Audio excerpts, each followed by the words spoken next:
Alright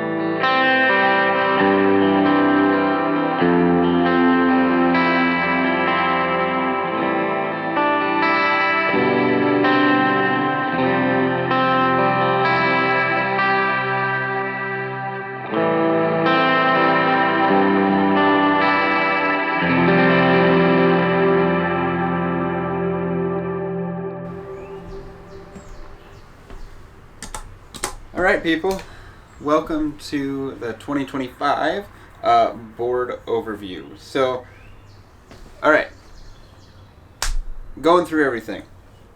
Sweater, Strat, Lambertones, into the compressor, Warm Audio pedal 76, then to the volume pedal, through the switcher. So I have octave, my 3 drives, which are the drive 1. Is right now the Duke of Tone. Drive 2 is the Lastlight, which is probably the best pedal in existence. And then drive 3 is my Aspen. Julia for the chorus, and then an Analogman Good Bob, not the Bad Bob. They are doing a special thing for a while where they have the Good Bob as a option, which is a little cleaner.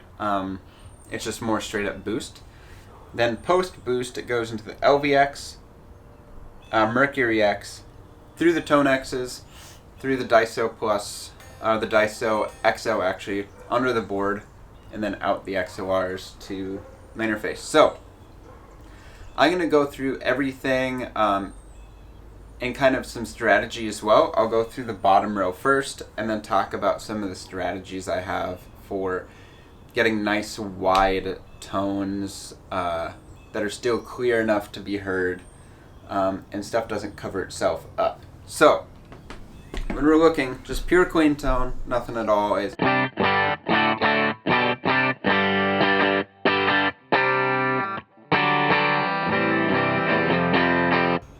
nothing too special, just kind of clean it amps. But the thing is, I hit the amps with a lot of volume, so what's going to end up happening is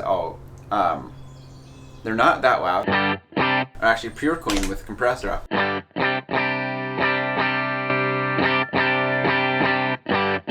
So that does shape it, as you can hear what the compressor is doing.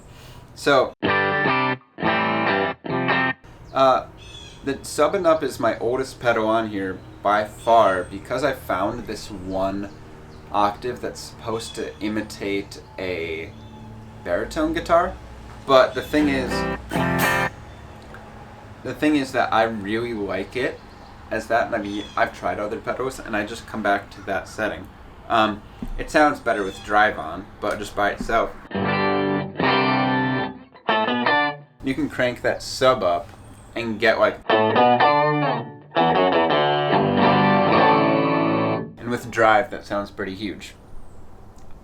So that's the octave, drive 1. You notice when I put on my drives that it's going to be a lot more volume. So I go from 2.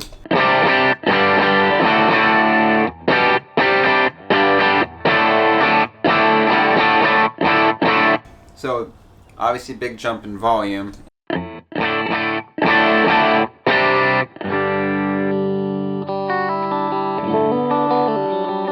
I of course want them to stay clean.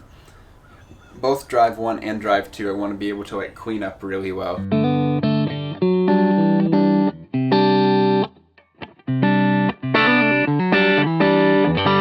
So there's drive 1. Drive 2, love the Lastlight.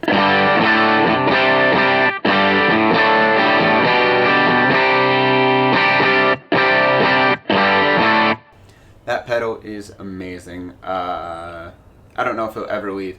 The thing is with it, is it has a lot of low end. So if you look, the bass, I don't know if you can see it that well, the bass is almost turned off. There's just so much low end in the pedal. If I crank the low end,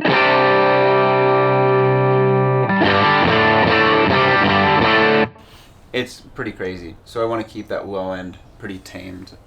So that's the Lastlight, which is probably going to be the one you're going to hear most of the time.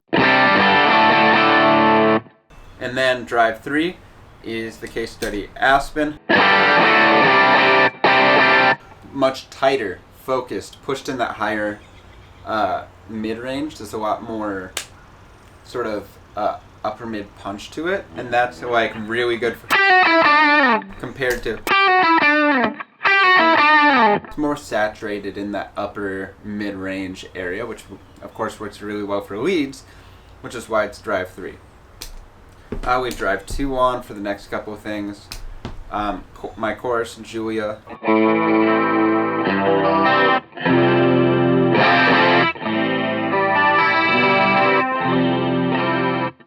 Typical kind of chorusy sound. And then the boost, oh, I love the Good Bob boost.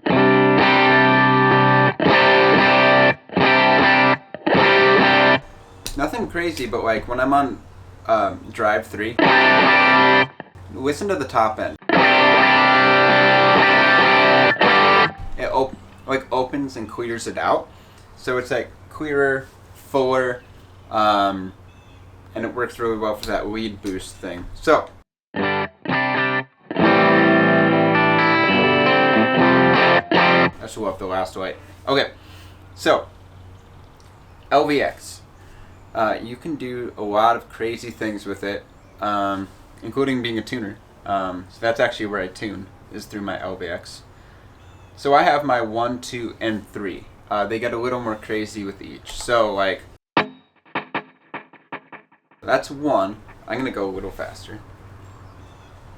I also have the micro clock, which is to just time all my delays, and then I can program the BPM of each song in here, and then it just goes straight across. So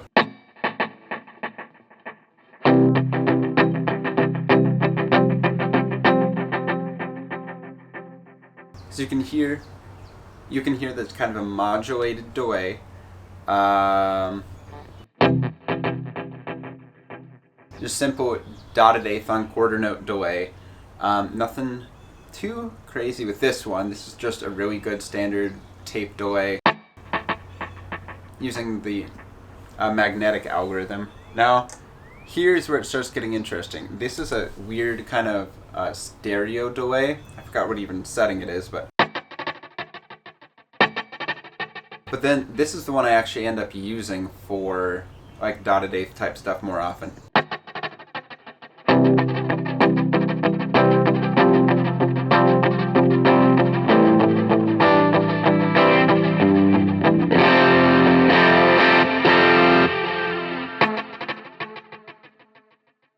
So that's fun. And then number 3 is a multi-tap delay, so you got a lot of.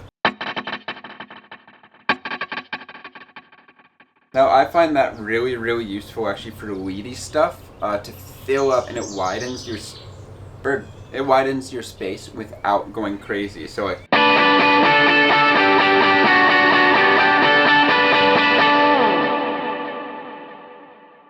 and that's just drive 2 with 1 delay setting. Like, okay, done with LVX. Let's move on to Mercury X. And we're thinking about concepts, and we're going to start getting into that more. I think your delay sounds are way more important than your reverb sounds. So when I'm looking at it, and I have those delay sounds, those are way more important than the reverbs. The reverbs are all the same Cathedra algorithm. The only difference is number 3 has a little bit of an octave in it. Otherwise they're the same algorithm. So 1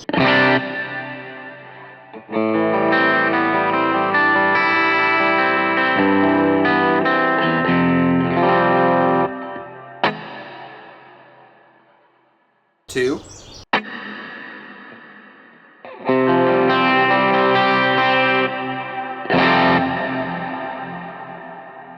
so just a little bit fuller, a little bit longer. 3 has the more stuff going on, but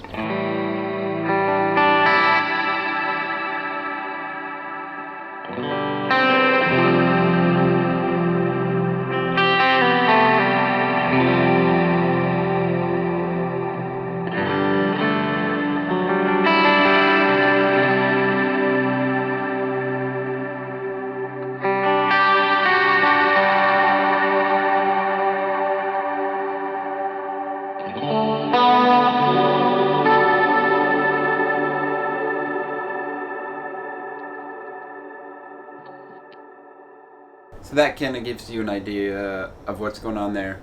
I also always want to be able to hear my delays over the sound of my reverb.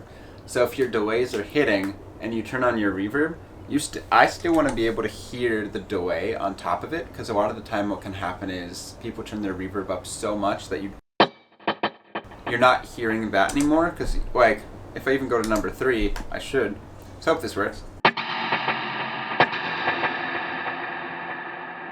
You can still definitely hear the delay hits above the reverb, because as I said, the delay to me is more important than your reverb is. Okay, so as I get into some more complicated stuff, and I'm going to talk more about lead, because rhythm most of the time for me is just like one of these 2 drives.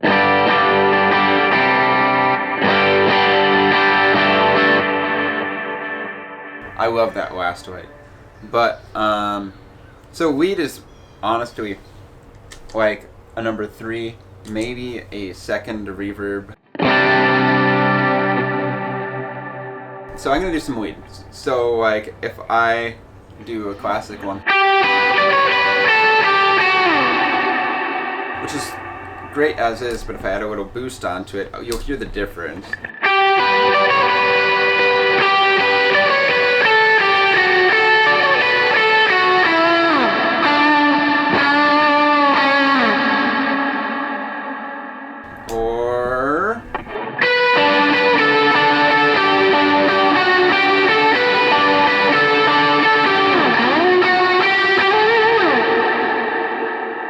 So those are a couple of different ideas I have for how I set it up. It's actually not that complicated when you really think about it. There's just 2 rows of buttons, one that tells you stuff, one row for all the delay and reverb. Oh, octave. So I don't know, I'll just make up some lead.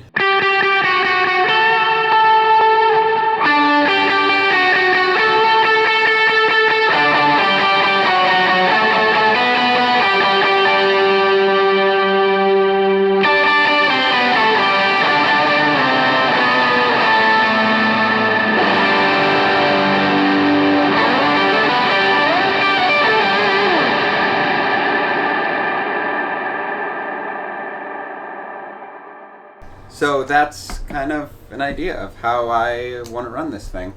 Nothing too crazy, but simple, works. I think that's what I got. Alright, I'm going to figure something to play out, and then there we go.